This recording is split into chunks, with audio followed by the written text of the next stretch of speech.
those of the producers and/or the persons appearing on the program, and do not necessarily reflect the views and opinions of FRC Media, Bristol Community College, or the City of Fall River.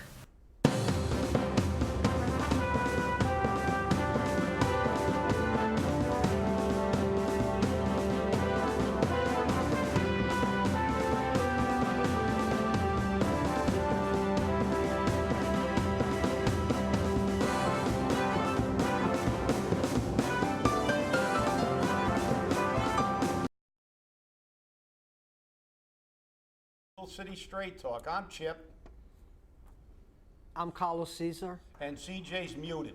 I'm not muted anymore. I'm here. All right. So now, there's going to be some unhappy people. You got unmuted. So. Yes, I know.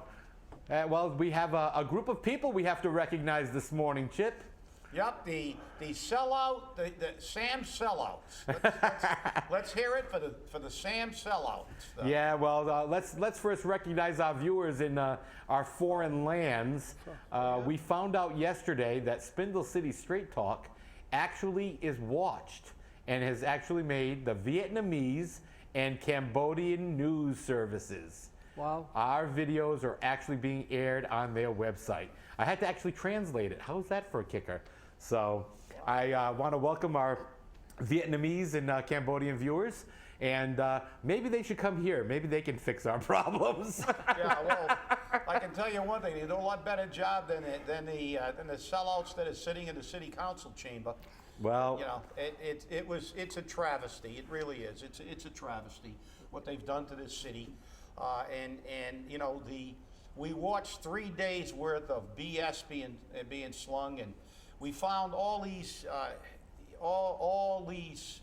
errors and inconsistencies and flat out lies, and like the jobs that were supposed to be cut weren't actually jobs. Half of them were unfilled, and they weren't going to lay off that many people in the first place, which made it a scare tactic again, using them, as I said on Wednesday, as human shields for their incompetency and their lack of courage to vote to make this mayor cut from the top and reorganize and spend our money wisely. But no, we listened to a litany of fabricated figures and listened to our city administrator tell us how, you know, they all deserve more money because they're doing such a great job. And, you know, they forget that we're living in Fall River here, but, you know, some of them leave and get higher pays, and some of them apply in other places and get shot down and have to come back here and say that they should get more money. So, you know, it's deplorable. The fact is that they made some concessions. Supposedly now the mayor said, well, you know, we're not going to charge you for your unoccupied apartments. Well, if the budget was that tight, I did some quick figuring. That's almost if only 20% of the, and I'm rounding it down, I believe they said 31,000 residential correct units. So let's go down and do some quick math. We'll go to 30,000 round figures. 20% of that is 6,000. 6,000 at $10 is 60,000 times 12 months.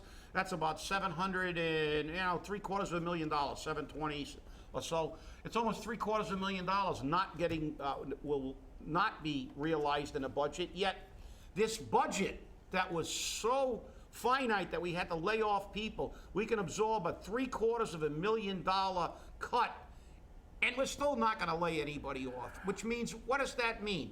If you're negotiating, it means your budget's bullshit. That's what it means. And that it's not just the revenue that's not going to come in. We remember now, 60% of our community are getting assistance. So now they're going to purchase bags at 31 cents. That's right. So 60% of those people are going to get away with, you know, the purple bag, and the money, it's budget. The right. money the money they're supposed to raise from those bags are on the budget. Right. So you're talking $2.5 million, okay, on the purple bags. Mm-hmm. Take 60% of that away. Now we're not going to lose any money supposedly, okay, because we're going to sell them at 31 cents a piece. All right. So if But we're not making any money. But we're not making any money either. Let's make that point. Right. But 60% of that, okay, of 2.5 million, you're already talking 1.35. And add the 750,000 from the units. We now we're talking some serious money. Right, now we're talking over $2 million. Exactly. And here's the kicker. Who's gonna sell those bags? Because the merchants aren't gonna sell them. And then how do you verify that people are actually on low income? What do? You come in and present your EBT card? And do they take the EBT card at City Hall to pay for it? Where are the bags gonna be sold? Oh, wait a minute, new job. Somebody's gonna get a job out of this, and you know that. But if you go back, and if we go back to the money that's supposed to be raised and it's on the budget, Correct. we're talking about $2 million. It's going to come from that free cash. Correct. So that $3 million that we're supposed to have as a free cash comes down now to $1 million because that money is supposed to be raised during this budget. And here's the kicker, though. That free cash money has already been promised. That's right. That money's been promised to the school department. Exactly. Okay? And the other issue that I have with that is that free cash, we are taking 75% of the free cash to the school department at this Correct. point. Correct. If something happens on the city, that we have an emergency, that we need to spend $1 million in an emergency, right there, we are going to have enough money because the city council said, well, we will make sure this school department will get the money first. Everything that comes onto the table, we're not approved until we get the school department. But guess what? If we got an emergency and we need $1 million from the free cash, what are we going to do? Well, I think Paul Schmidt was out front of Government Center with this fertilizer truck collecting it, because I'm telling you now, there was plenty of it around there. Look, the reality is this whole budget, it was an absolute fabrication. There's money squirreled away, the cushions they talked about, jobs that were unfilled, they projected they were going to lay off, which, by the way, is a lie. You can't lay somebody off that's not there. Exactly. That's called attrition. When you lose a job through retirements and unfilled retirement, you don't fill the position. It's called losing a job through attrition. It's not a layoff, okay? You lose a position, but you don't eliminate somebody's job. So number one, that was a lie. Number two, we've got a ton of cushion in this budget, and when all else fails and they spend all our money, it's going to be an increase in the fees again. So we're going to be facing this again. And then we're going to parade everybody up again and threaten their jobs, and everybody's going to, buy it. That's why we need to eliminate these people. We need to eliminate this mayor. We need to start being realistic, because you know something? The sellout, Sam sellouts, the three sellouts. The Sam Stooges? Yeah, Sam Stooges, Sam sellouts, they sold out. Let's face it. We had one of them that voted for the budget, against the budget last year. Linda Pereira said categorically she would have voted against last year's budget. Both of them were basically voting against pay-as-you-throw, yet this year they vote for a budget that has not only pay-as-you-throw, but it also has fees imposed above.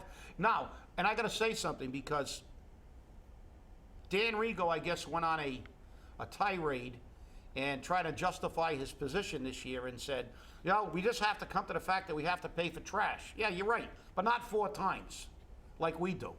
We paid for the DPW salaries, we bonded for the barrels, we paid for the bags, now we're going to pay a fee. You don't have to pay 4 times, number one, Dan. And I'm going to tell you something, CJ, we're going to look through the archives and try to find last year's budget meetings, because he contended or alluded to last night that the only reason he didn't vote for last year's budget was there was no transparency. And that's BS. He was voting for it because of the purple bags, he said. And we're going to prove it, Dan. So be careful what you say, because we're going to find out exactly what you did say. Because you didn't vote because there was no transparency, because that's an absolute crock. Because the same clowns that presented last year's budget presented this year's budget, and it was as transparent as last year's, because it was all BS. You know, and that's the thing. We see this all the time. And, you know, we started looking at this, and when you looked at the Finance Committee meeting, okay, obviously we've always said these people have no idea of parliamentary, you know, how to run a meeting. They have no parliamentary proceedings or rules whatsoever. But the question the motion that was made was the approval of the budget with the appropriation of $121,585 for the school department. Okay, so they voted 8-1. Do they realize that they voted for the approval of the budget? Because that's exactly how it was worded. And I called the city clerk's office this morning, and they said no, that was how it was worded, but that was in the Finance Committee meeting portion. And then the meeting was adjourned, and then went to the special city council meeting to approve the budget. And so it was legal, but do they listen to what they say? Do they listen to what they're voting on? The only person who voted against it in the finance was Cesar Correa, because he knows that the school department budget is a joke. And then in the city budget approval process, 6-3, Joe Camara, Cesar Correa, Mike Mayoza all voted in the negative, okay, which is right because they know this is bull. Because think about it. They approved the budget with a $10 fee assessment on each residence, not business. $10 fee with each residence. Now, that ordinance is going to be coming up before the city council. So if they vote down that ordinance, how can they vote it down when they just approved it? They de facto approved it, just like they did with the purple bags last year. They gave a de facto approval to it and sent it forward. And if that money doesn't get approved, you have just decimated your budget. Well, and that's going to be their excuse. But they're going to have to make an amendment because as the ordinance reads, if it's enforced, you have to charge for unoccupied. And the mayor has said that they're going to have to amend that ordinance and revote it. It technically, but who cares? They never do anything right. And, you know, I've got to say, you know, one of our close friends and somebody who serves on a lot of panels and been on guest, Dan Robillard, had a conversation outside the city hall with a city official who basically said, and he questioned him on the fact that what happens if you don't get as much money from this because you're exempting, you know, unoccupied residents. Now you're going to sell bags cheaper. And the individual told him, it doesn't matter. It won't affect it. That's already factored in. So that means the budget was a complete sham, a complete, you know, BS job that they were giving the people, and the threats and stuff were to get more money. And the reality is, look, we get back down to the bottom line. They sold out to Sam, and Sam sold the taxpayers of the city out.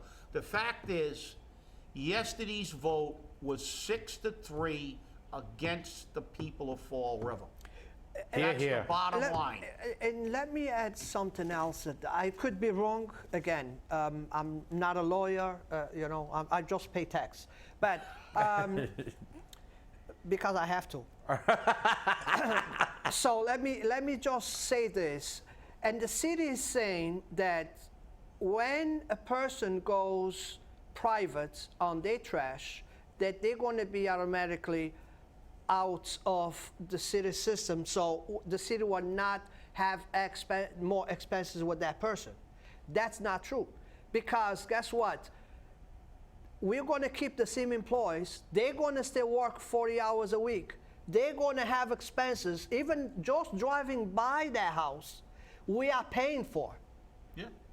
Okay, so right there is another expense. If 40% of our community calls private haulers, we still have expenses coming from that address, and we're not collecting money from that.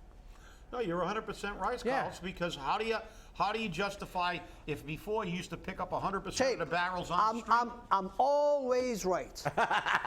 Well, and if you're not right, you do what Sam says. You go, don't worry about it, we'll get around it. Like he said about the law. Oh, don't worry, there's an ordinance that says it's got to be in by May, by the end of May, and he said, oh, don't worry about it, we'll get around it. I'm a lawyer and I don't care about the law. So even if you're not right, you're right, because you just make yourself right. But you know, here's the thing. They still don't have a method that we know of to exempt yourself from the $10 fee.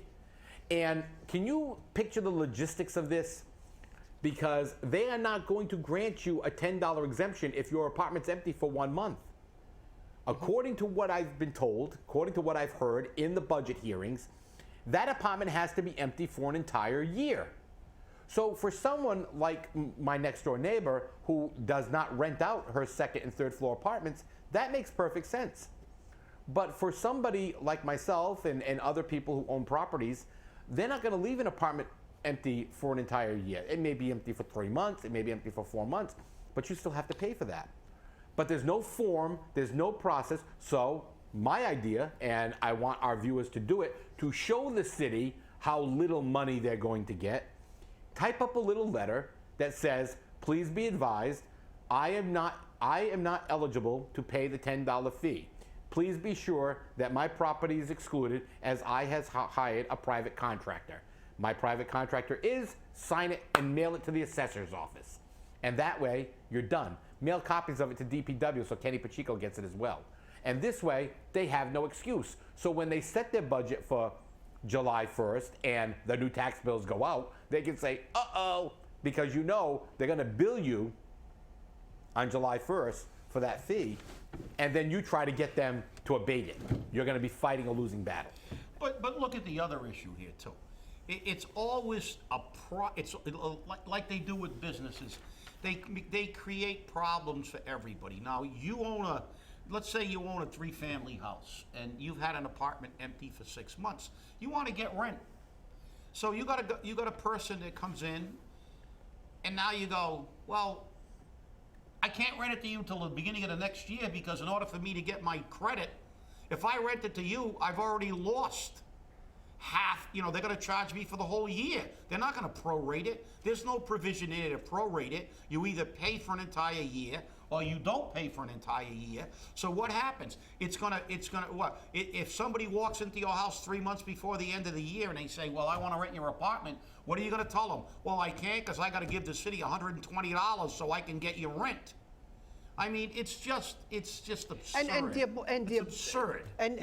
Chip, and the abuse gonna come for sure, because a lot of people gonna register the apartment as empty, and we know they're not.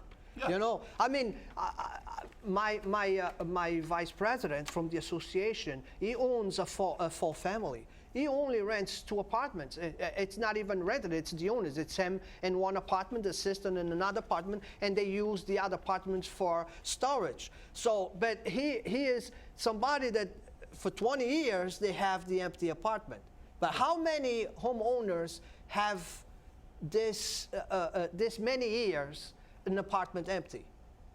Yeah, no, and not only that, as you said, what happens with family? The family, you say, well, the apartment was empty because your brother, your sister lives there. So you'll say, and you don't claim it on your income tax, and you say it's empty. Now you get now any improvements you did to the apartment, you're getting anywhere in the income tax. You don't charge any rent. It reduces your income, and you clip the city for the 120. So hey, they're actually encouraging this kind of behavior. And the reality is that's what they're going to do. And the city's going to rely on agencies that we already know they are corrupt, okay, and people are abusing the system to just as a backup, who's going to be able to buy those bags at 31 cents.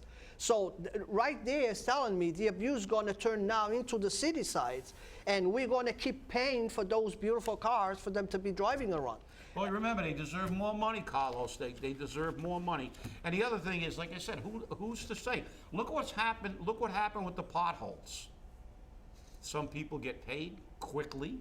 Other people never get paid. Other people have to take them to court. Now these bags at cost. Is somebody that's related to a politician going to mysteriously get bags at cost? Is there going to be a black market in City Hall for at-cost bags? Are everybody who's politically connected going to get at-cost bags? I mean, all these questions. Listen, forgive me if I'm a little skeptical that this city does anything on the up and up. Let me think. 22 windows, $9,000 doors, $5,000 showers, potholes for city councilors, friends.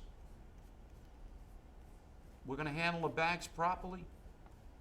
Look, you're right. I am in favor of casinos. I'm a gambling man. I'll bet you they screw this up too. Yeah, but you know, Chip, here's the funny part about it. You know, the mayor made a 400, or I shouldn't say the mayor, maybe, Lou Pacheco.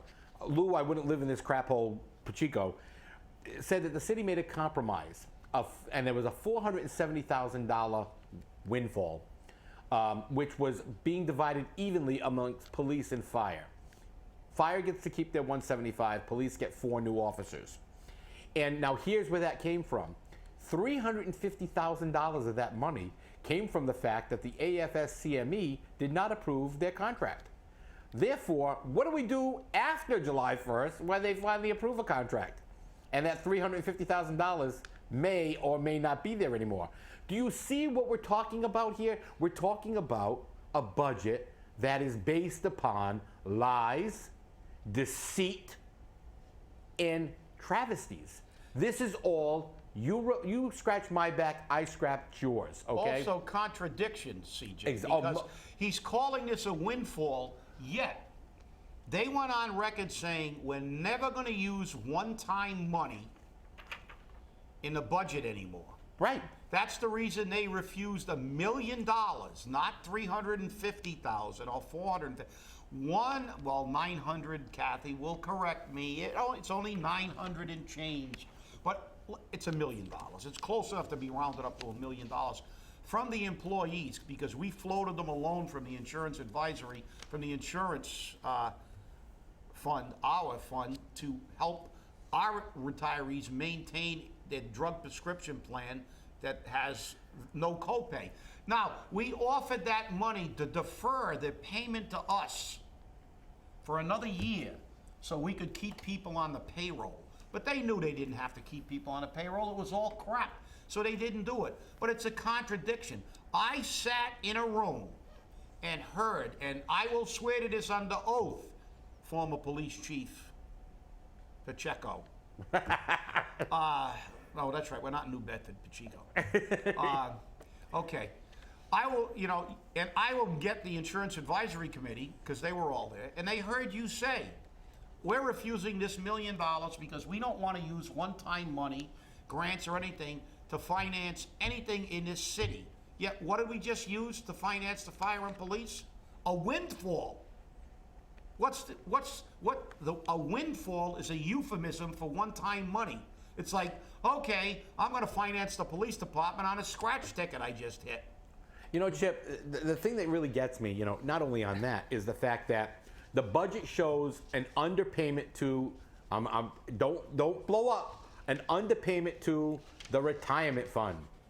I wonder what's going to happen there. Well, there's going to be I'm on a board. We got a meeting next week, and I'll tell you what, there's going to be a lot of sparks flying when they try not to live up to their obligation to the retirees. And remember, Sam Sutter, Captain Clueless, in his campaign promise said 100% of net school spending, 98.5 was approved in the budget, 98.5, and John, I have to go check on that information. Noons turned around and says, as long as it's 95%, our tax rate will be certified by the DOR. Well, that's wonderful. I'm very happy. But you want to use $2.6 million in free cash to meet the requirements of the school department. And our viewers may not know what free cash is. So let's tell them what free cash is. Free cash means the city robbed you. They took more money from you than they needed. They budgeted more money than they needed so that they had a bankroll at the end of the year so they could do stuff like this. All right? This is called robbing Peter to pay Paul. And you're Peter, you the viewer are Peter, and Paul is all this overpaid city administrators who are getting $26,000 stipends. $6,000 stipends, okay? Because they deserve more money. You know what? You deserve more money when the community can afford to do it. And I don't want to hear from Kathy and Viveris, from Linda Pereira, from any city councilor, or from any department head, or more especially from Meg Mayo Brown, that we have to be competitive. We can't get people to come here because we can't pay them. You know, that's crap. That's crap. Okay? When you don't have the money, you don't get paid. End of story. And let me say this. This budget in 3 days had so much changed that the 6 months they prepare of. They came with the apartments. Now it's okay, we can change it. Then came the bags, and then came, we fund $500,000. Yeah. Okay, so we fund $500,000. Here's my thing. Jason, it's right. If we give it another day, they will fund another $500,000 That's just right. for us to approve this budget. That's right. But here's the thing: that $500,000 is going to come right back and knock on our door, because if we have another winter the way we had the last one, they're going to put that $500,000 on us. Guess what? If we didn't have to put the extra 2 police and the extra 2 firefighters, we will have an extra $500,000 to clean the snow this winter. But you know, so that's going to come up. But you're right. But you got to remember, as CJ said, we got $3 million because they overcharged us for $3 million. That's right. So they overtaxed us for $3 million because they do this every year. They maintain unfunded positions. They save all the health care money, their share. They save the salaries. They save the benefits. And at the end of the year, and they realize they're not going to fill those positions. They know that, and they do it intentionally. But they put them in the budget. And as Kenny Pacheco said, 9 of the 18 positions they were saying were being laid off weren't even filled.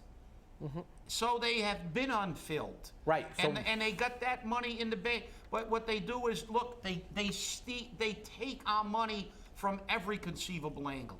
More fees, but you overcharge. They're over budgeting again, and they've got and they admit they have cushions. Listen, look, we need basically a zero-based budget. We need a forensic audit, and we need and I think they said, oh, you better know what you're talking about when you're talking about receivership. If you want to mention that was said at the meeting too. Well, I do know what receivership means. It means you bring somebody into this city who has no dog in the fight.